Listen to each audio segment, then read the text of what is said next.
Okay, so let's keep talking about torque. So we actually briefly talked about torque before in class. So when you're applying a force to a system, and then the system is also rotating around the point O, then the force is going to introduce a torque to the system, and then the torque expression is described by cross product. Okay, so the first part in the cross product calculation is called a position vector. So this position vector starts from O, which is the center of rotation, and then it ends at point P. That's where force is applied. Okay, so right now the rotation center is right at the joint, so we can directly use O. But then in the future, or in later examples, we're going to discuss what if we choose the center of gravity as the center of rotation. Then things become tricky. Alright, so how do you calculate cross product? So we're going to use these three-dimensional vectors, for example. So you have A vector, B vector. What is A cross product B? So you can calculate these using a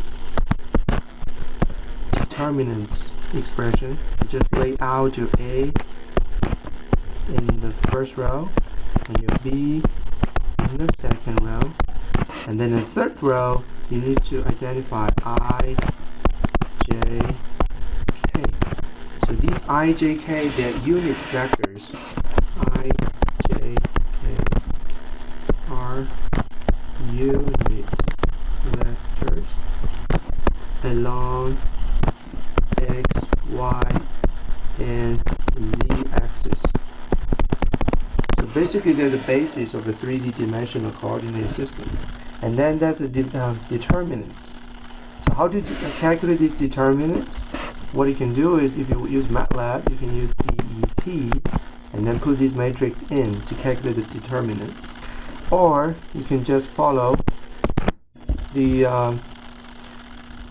definition, and then you can calculate as determinant of A2, A3, B2, B3 times I minus A1, A3, B1, B3, J, and then plus A1, A2, B1, B2, K.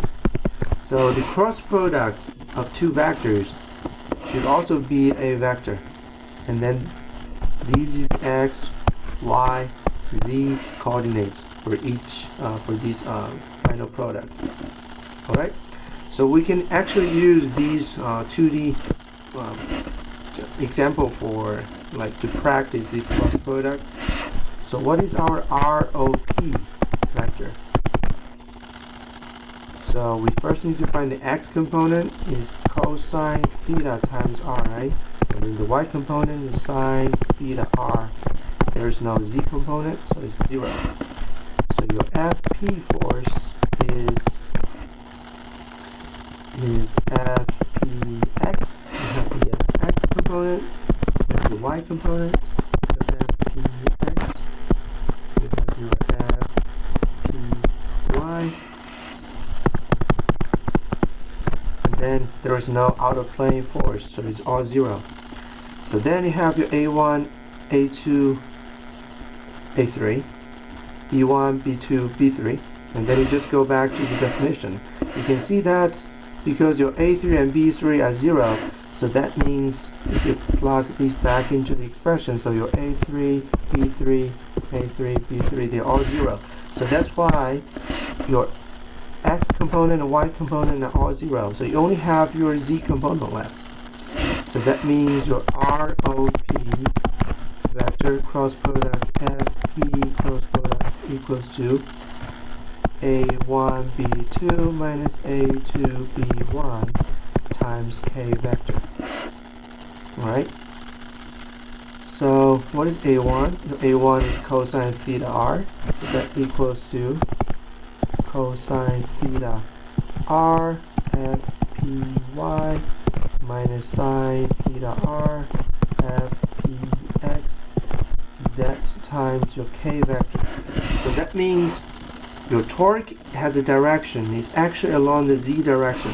If you look at the 2D plane, you have the x direction here, y direction there, and then actually the outer plane direction is z. So that means the torque is actually coming out of the plane or into the plane. So depending on the coefficient is positive or not. So the other way to determine the direction of the torque is, as I said before, is using the right hand rule. You just use your put up your right hand, make sure your forefingers is following the direction of your displacement position vector, and then so you use your forefingers to follow these direction, and then the direction of your thumb is going to be the direction of your torque. Alright, so that's the definition for torque. We're going to use an example to practice to make sure you can understand. So the other important thing in dynamics is called energy. So there are two types of energy. The first one is called kinetic energy. So that means all the energy related to motion is described as kinetic energy. So in this case, we have two types of motion. One is linear motion. The other type is rotational motion. So that means when you calculate kinetic energy, you have to consider both types of motions. The other type of energy is called potential energy. So this potential energy is relies on position. Okay? So there are two types of common potential energies in a mechanical system. The first one is called gravitational energy, U. So which means if you have a ball originally at edge equal to 0, and then you lift the ball up to a height of h, then you're actually applying a U equal to mgh potential energy to the system. Okay. The other potential energy is called spring energy. So that means if you connect a system to a spring, and then you apply the force, and then the spring deforms from x from 0 all the way to x. If the deformation is x, then your spring energy is half k times the deflection square. Alright? So this energy is very important in future Lagrange's method. So just keep this in mind. And then the difference between position and kinetic energy is your potential energy is position dependent. So it depends on how you select your reference point. So your potential energy might be different. For example, let's take these two balls, for example. Let's name this is position A, this is position B. Alright? So actually there are two ways. There are actually infinite ways for you to define the reference point. Because these energies are position dependent, you need a reference point. If you use point A as reference, then the energy at point B is mgh. Okay? If you use point B as reference, that means your energy is actually smaller at point A. So that's why you have to add the negative sign in front. So that means for potential energy, depending on what reference point you choose, you might end up with different results. But then for kinetic energy, that's usually not true. Okay? And then the last part is called Newton's law and Euler's law. For the Newton's law, that means so when you sum all the force together, the total force is going to generate a linear acceleration. So that's the meaning for Newton's second law. So Euler's second law means if you have applied the torque to a system, then that's going to generate a angular acceleration to your system. All right. let's use example 3 to practice our understanding of these definitions. So there is a system which is actually an input link from a four-bar linkage. So we already know the acceleration, position, and velocity of theta 2. And then there is a FA applied at point A. And then this FA has two components, one along X direction, the other one along Y direction. Okay? There is no gravity, so the gravity is ignored. And let's assume the O2 is the center of rotation.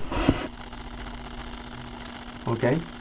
So first of all, what is the torque generated by force A? By definition, we need to find the position vector R, and then this position vector should start from the center of rotation, right? So which is O2, and then it should end at the point where you apply the force. So it should end at point A, and then cross product whatever force you applied. Okay, so RO2A equals to cosine theta 2 RL2 sine theta 2 L2, and then z component 0, and then FA is FAX, FAY, and 0. So your TA is a cross product, so that's why you have to organize them in the right order. First lay out the position vector in the first row, then the force vector in the second row, and then last you have all the unit vectors I, J, and K. So eventually you can see that your torque is only along z-axis, which is cosine theta 2 L2 FAY minus sine theta 2 L2 FAX times K vector. Alright, so that's the torque introduced by A when the system is when we assume O2 is the center of rotation. Alright, so what is the second part? B. The moment of inertia of link 2. Okay, so the moment of inertia. In this case, we assume everything is rotating around joint O2. And then we know that this is a uniform link. And then this link has a mass of M2 and the length of L2. So then you can go back, and then the center of rotation is one end of this bar. Then you can go back to the table I showed you before. So actually, this is the scenario, right? When you have a uniform rod which is rotating around one end. So that should be 1/3 of the total mass times the total length squared. So that means in this case, your J is 1/3 of the total mass M2 times the length squared. Okay, we know the torque, we know the J, and then we want to calculate the kinetic energy and potential energy. Alright, see the kinetic energy. So this kinetic energy T should equal to T linear plus T rotation. So the rotation part is actually easy because we already know that it's half J theta 2 squared. But then the question is, do we have any linear motion in it? Okay, so one thing I forgot to emphasize is that actually the linear motion means, in this case, means the linear motion of the center of rotation, which is point O2. So once we select the center of rotation, after that, every time when we talk about linear motion, we just focus on the linear motion of this O2 point. In this case, your O2 is fixed, it's pinned down, so there's no linear motion for O2. So that means you have zero kinetic energy associated with this linear motion. So eventually, we have half J theta 2 dot squared. So that's the kinetic energy. How about the potential energy? So for a mechanical system, when we talk about potential energy, you look for two things. One is a spring. The other thing is gravity. So we have no spring in the system, and then the gravity is ignored. So that means there is no way it can store potential energy. So this U should be 0. Okay? So last one, D, the equation of motion. Alright? So in lecture 2, when we first talk about rigid body motion, we talk about degrees of freedom. So right now we have a single rigid bar moving inside of a 2D plane. So as we mentioned before, this bar should give us like 3 degrees of freedom. So these 3 degrees of freedom are linear motion along X, linear motion along Y, and then rotation in XY plane, right? So that means we have 2 linear motions and 1 rotational motion. So as we talked before, discussed before, so all the linear motions are related to Newton's second law. So let's look at all the forces experienced by this link. So we need to draw a free body diagram. So that's your O2, that's your point A. We know that there's FA. Let's do it in a different way.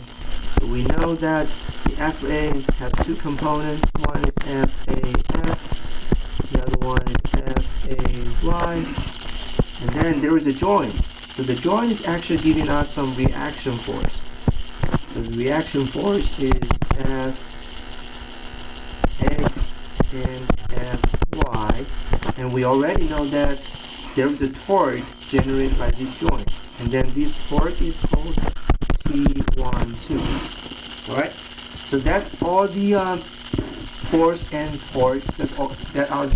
These are all the forces and torque we apply to the system, and then we just need to follow the Newton's second law to draw all these equations. Okay, so the first one, linear motion along X direction. As we said, when we talk about linear motion this time, we have to focus on the rotation center. So the rotation center is O2, and then we know that all the forces along X direction should give us a acceleration A2, and then your A2 X is acceleration of M2 at point O2. Okay, so in this case, your O2 is not moving, so that's very easy. So the right hand side is just simply 0. So which means we just need to find all the force along X direction. So they are FAX plus FX, because your rotation center is not moving at all, so the acceleration should be 0. Relatively easy, right? So you do the same thing along the y-axis. So if all the forces along y are FAY plus FY, so that should give you an acceleration of O2 along y. Again, your O2 is pinned down, so there's no acceleration. And then the last equation is about rotation. So we need to find all the torque. So that's one torque, T12. And then we have to use the right hand rule. In this case, your T12 is rotating clockwise, counterclockwise. If it's counterclockwise,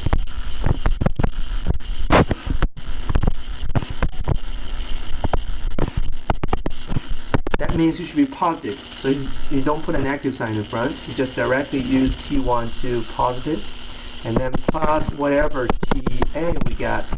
So your TA is actually the torque we just calculated. It's cosine theta 2. So this is cosine theta 2 L2 FAY. So sorry, FAY minus sine theta 2 L2 FAX. Alright? this is your TA. So your T12 plus TA, these two torque together is going to generate a rotation motion. And then we need to put down the moment of inertia. And then we already know that the angular acceleration is theta 2 dot. Theta 2 dot dot. So eventually, we find all these three equations for to describe the motion of the system. All right. So that's part of it. So when we choose one of the joints as the center of rotation. So example 4, we have the same system, but it's actually slightly different. So we have the same system. Let me draw it here. You have your FAX, your FAY, and then there's a point, that's your O2 point. You have your FX reaction force, FY reaction force, and then there is a torque T12 counterclockwise applied. Okay? So in this case, we assume the center of mass is the center of rotation. So that means the center of mass, let's name it as point G. This G should be right in the middle of this link, right? Because the link is uniform or homogeneous bar. Okay? So then let's derive everything again to see if we have the same result. So first of all, the torque introduced by the external force Fa. Alright, so again, the torque TA should equals to the position vector cross product, your force vector. But this time, your position vector is different. Again, we need to start from the center of rotation. In this case, it starts from G, and then it ends at point A. So that should be a new position vector. So let's see what this RGA look like. So your RGA is actually only half of the length. So that means it should be half cosine theta 2 L2, half sine theta 2 L2, and 0, right? And then your FA should be the same. So your RGA vector is half of your ROA vector. So that means your TA will be half of the original torque we just calculated. So you can copy and paste this expression and then divide everything by 2. So that should be cosine theta 2 L2 FAY minus sine theta 2 L2 FAX, and then that's the original torque. We have to divide these by 2. Alright? So that means, so in this case you can see that if we choose different center of rotation, we might have ended up with different torque values. Okay, so you have to, that's why when you calculate torque, it's very important to define your center of rotation first. So that's part A. Let's look at part B.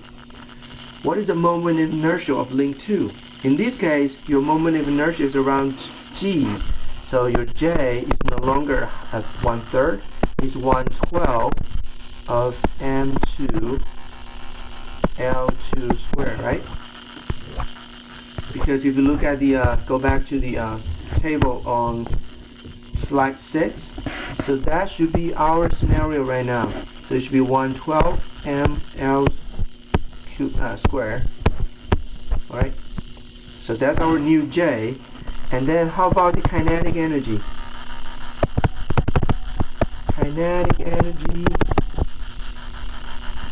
T should have both T linear plus T rotation. Again, your rotational is very simple. You have half J theta 2 single dot square. But then remember, this J is different from the J in example 3. You have to use the new J, which is 1/12. Alright, so how about the linear motion? Again, as I said, this linear motion is the linear motion of the center of rotation. In this case, we need to check if there is any linear motion of point G answer is actually yes. So when your G is rotating around O2, it actually has a tangential velocity, right? That's your Vg. And then this Vg equals to theta 2 dot times half of your length. Make sense? So if you don't remember how to get this Vg, you can always go back to the previous to the velocity definition. So you start with your position vector ROG, which is your which is half L2 EJ theta 2, right? If you use a complex number to describe it, and then your Vg relative to O is just the derivative of this position vector divided by with respect to time. So you have J theta dot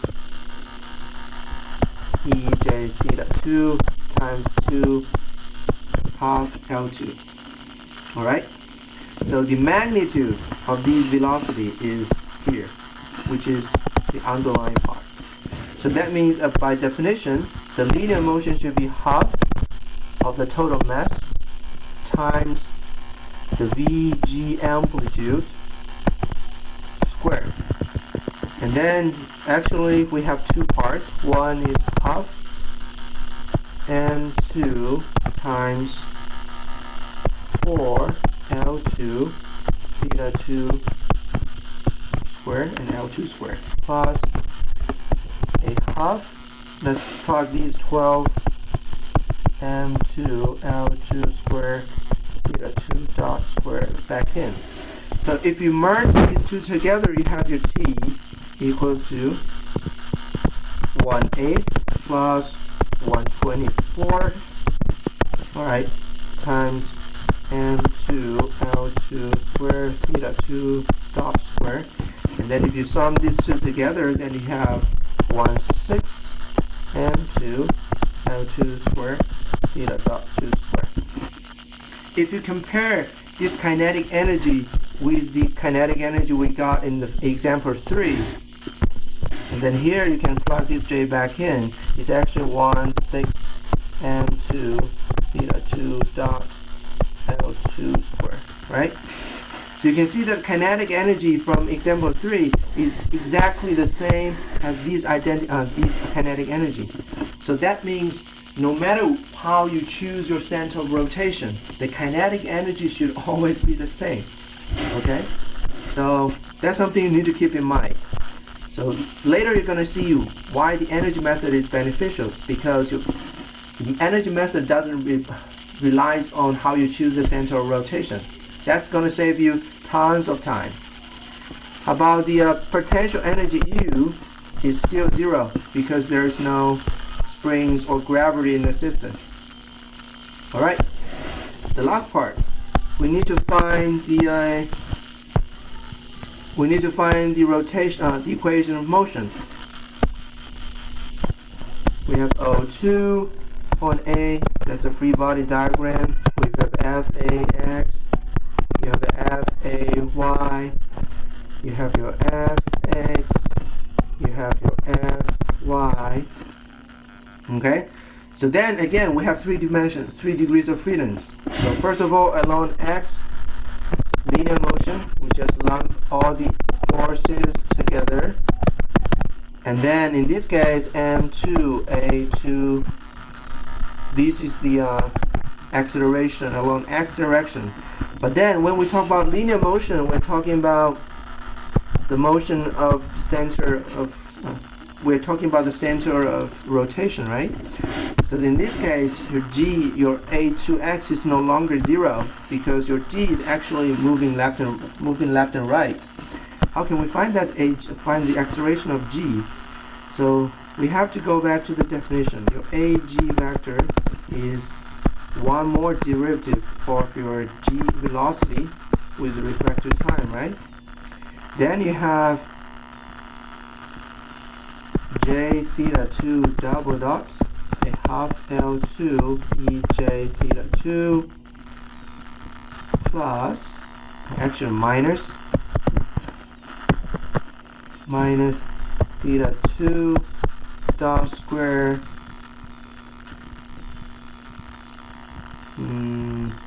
let's see, half L2 EJ theta 2, right?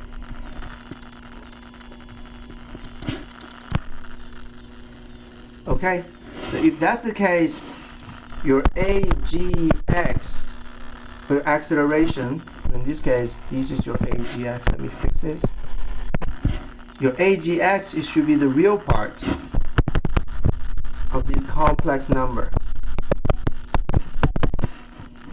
So where's the real part? It should be minus theta 2 dot square a half L2 cosine theta 2 minus theta 2 double dot L2 divided by 2 sine theta 2. And then the y part is the imaginary part of your AG acceleration, which is theta 2 single dot minus square half L2 sine theta 2 plus j plus theta 2 double dot L2 over 2 and cosine theta 2. Okay, so that's the first equation. The second equation would be Fay plus Fy. So these two forces along y direction together is going to give you the y acceleration, right? And then you also have the rotation. Your rotation is, okay, we forgot the torque T12. T12 plus TA equals to J theta 2 double dot. But then remember, your TA is the TA we got from example 4. It's not the same TA as, this is not the TA from example 3. It's actually from these examples. So T12 is the same. And then the J, again, is also from the same example. Make sure these J and TA should be consistent. Okay? If your TA is around point G, then your J should also around point G. Alright? So then we have three equations. You can see that these equations are more complicated than example 3, but then it's more universal, because if we have another link, we know the center of gravity, you just need to replace some of the subscript. Then you can just keep then you just need to copy and paste these equations. So it has its drawbacks and merits. So we're going to see these in later 4-bar linkage force analysis. Alright? So I think one thing I need to fix is here, to make it more clear, let's name it as AO2x. We should say AO2x component 0, AO2x y is also 0 because the O2 point is fixed. That equals to M2 AO2y. Right? Sorry. 2x equals M2 AO2y. Okay? And then in this case, we use O2 as reference point. So that's why both your torque and then moment of inertia has to be calculated around this O2 point. And then in this example 4, because we choose G as the center of rotation, so your TA and J should be calculated around G. Alright? So that's example 4. So I'm gonna leave this project practice 1 for you after watching this video. So we're gonna go over these on Thursday, and make sure you check it. Okay? Alright, that's it.